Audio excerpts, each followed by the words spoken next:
देखिए बिल्कुल रचना, यूनिवर्सिटी का झूठ इस अब सामने पूरी तरह से आ चुका है, क्योंकि जो कार है ब्रेजा इस शाहीन के नाम पे है और इसका जो एड्रेस है वो बाकायदा यूनिवर्सिटी का ही है। यानी कि यूनिवर्सिटी कैंपस में जो रहते हैं, जो भी टीचर या जो भी स्टूडेंट रहते हैं, उनका वहाँ परमानेंट एड्रेस भी लिखा हुआ है और अस्थाई भी। यानी कि एड्रेस साफ है कि ये यूनिवर्सिटी में ही कार पाई गई है जो कि शाहीन के नाम पे है और इस कार से भी बड़ा ब्लास्ट करने की पूरी तैयारी थी।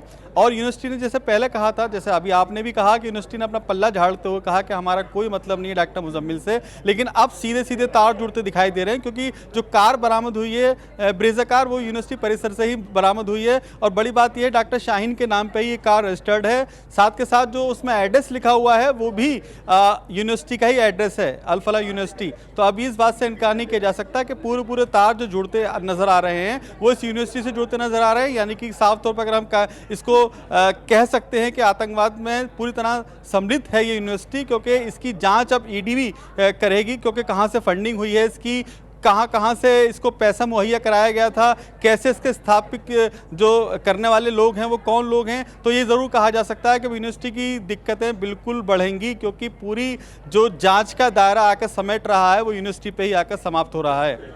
जब एक के बाद एक गिरफ्तारियां होंगी, बाकी स्टाफ से पूछताछ होगी, स्टूडेंट से पूछताछ होगी, तो जाहिर सी बात है वाइस चांसलर को सफाई देनी पड़ गई कि हमारा कोई निजी संबंध नहीं है। लेकिन हमें नहीं भूलना चाहिए इसी यूनिवर्सिटी से वो डॉक्टर्स गिरफ्तार हुए जो आतंकी गतिविधियों में शामिल थे। यहीं से विस्फोटक मिला है। शक ये भी है कि यहीं की लैब में शायद हो सकता है विस्फोटक तैयार हुआ हो। एक के बाद एक छिपाने की कोशिश हो रही है, लेकिन लगता है जो मनी ट्रेल है पूरा, उसमें चीजें काफी हद तक खुल जाएंगी। अली, देखिए बिल्कुल जिस तरह से इस पूरे यूनिवर्सिटी परिसर के अंदर से तमाम चीज़ें निकल कर आ रही हैं, एनआईए पूरी तरह से इस पूरे ब्लास्ट मामले की जांच कर रही है, तो अब बहुत सारी चीज़ें क्लियर होती दिखाई दे रही हैं। रचना, कार बरामद हुई इको स्पोर्ट, वो भी फरीदाबाद से हुई। अब ये जो कार बरामद हुई ब्रेजा, ये तो बाकायदा यूनिवर्सिटी परिसर के अंदर से बरामद हुई है। और अब इस पर जो रजिस्टर्ड है वो भी जिस व्यक्ति के नाम होता है, यानी वाहन स्वामी का नाम जो आ रहा है वो डॉक्टर शाहीन है। डॉक्टर शाहीन के नाम पर एक कार रजिस्टर्ड है। अब इस बात से इनकार नहीं किया जा सकता। खुलासा कर रहे हैं वो ब्रेकिंग न्यूज अली अपने दर्शकों को दे दे, आप रहिएगा साथ में। तीसरी ब्रेजा कार को लेकर हुआ है बड़ा खुलासा, जो कि अली बता रहे हैं यूनिवर्सिटी के पते पर रजिस्टर्ड है ये कार, डॉक्टर शाहीन के नाम पर रजिस्टर्ड ये कार है।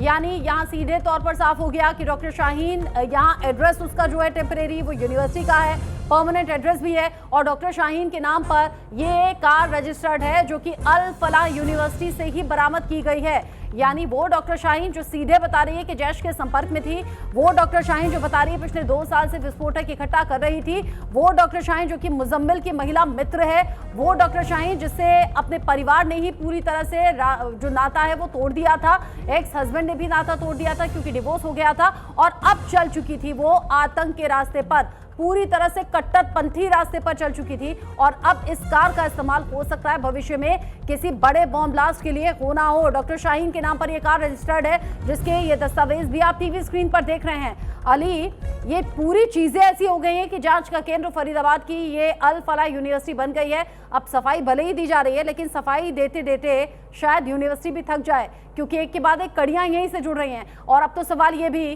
कि यहाँ मुजम्मिल जिन बच्चों को पढ़ाता था, जिन स्टूडेंट्स को पढ़ाता था, न जाने क्या तालीम देता हो, न जाने उनके ब्रेन में क्या भरता हो।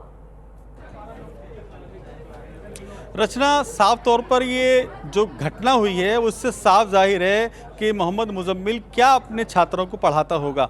इस बात से अब इनकार नहीं किया जा सकता। जिस तरह से कार बरामद हुई है और इससे पहले जितने भी डॉक्टरों की गिरफ्तारी की जा रही है, पूछताछ की जा रही है, वो इस अल्फा यूनिवर्सिटी से के ही कहीं ना कहीं प्रोडक्ट हैं। तो अब ये बात साफ हो चुकी है कि आतंकवादी घटना को अंजाम देने वाले जो भी आतंकी संगठन हैं, चाहे वो जैश ए मोहम्मद हो या ISI हो, वो इस पूरे यूनिवर्सिटी के संपर्क में थे। क्योंकि जो कार बरामद हुई है वो रजिस्ट्रेशन में यहीं का है। यानी कि अब ये साफ हो गया है कि डॉक्टर शाहीन जो कि महिला कमांडेंट के तौर पर जैश ए मोहम्मद के लिए काम कर रही थी भारत में, वो भी इस यूनिवर्सिटी परिसर के अंदर ही रह रही थी, क्योंकि एड्रेस जो है वो साफ लिखा हुआ है कागजों में। ये बात इसकी पुष्टि हो चुकी है कि वो अल्फा स्कूल यूनिवर्सिटी यानी कि जो फरीदाबाद में है वहीं की कैंपस में ये महिला रहती थी। तो अब चाहे कितनी भी सफाई पेश कर ले यूनिवर्सिटी संस्थापक या वाइस चांसलर, लेकिन अब इस बात से इनकार नहीं किया जा सकता। सब सबूत सामने आ चुके हैं, एनआईए लगातार इसमें जांच कर रही है। अब बड़ी बात यह है कि इसकी अब पूरे मामले की अभी तक जो जांच चल रही थी वो एनआईए और आईबी कर रही थी, लेकिन अब ईडी भी इस मामले में इन्वॉल्व होगी, क्योंकि ईडी को ये जानकारी मिली है कि बड़े मोटे फंडिंग करने के बाद इस यूनिवर्सिटी को बनाया गया था, विदेश से पैसा आया था, कौन लोग हैं वो जो पैसा देते थे और कहां से किस किस अकाउंट में पैसा आया। तो फिलहाल ये विषय चल रहा है, लेकिन अब ये साफ हो चुका है कि आतंकवादी गतिविधियों में पूरी तरह से इन्वॉल्व पाई गई है अल फतेह यूनिवर्सिटी। बिल्कुल, अल फलाह यूनिवर्सिटी जहां पर जांच टीम पहुंची, कल दिन भर भी पूछताछ होती रही और वहीं से अब कई सबूत निकलकर सामने आ रहे हैं, जिसमें अब ये तीसरी कार ब्रेजा कार भी है जो कि सामने आ गई है। इन सब के बीच एक और बड़ा अपडेट है, दिल्ली ब्लास्ट से जुड़ा हुआ एक और बड़ा अपडेट, अल फलाह यूनिवर्सिटी पर एक्शन हुआ है। अल फलाह यूनिवर्सिटी को NAAC का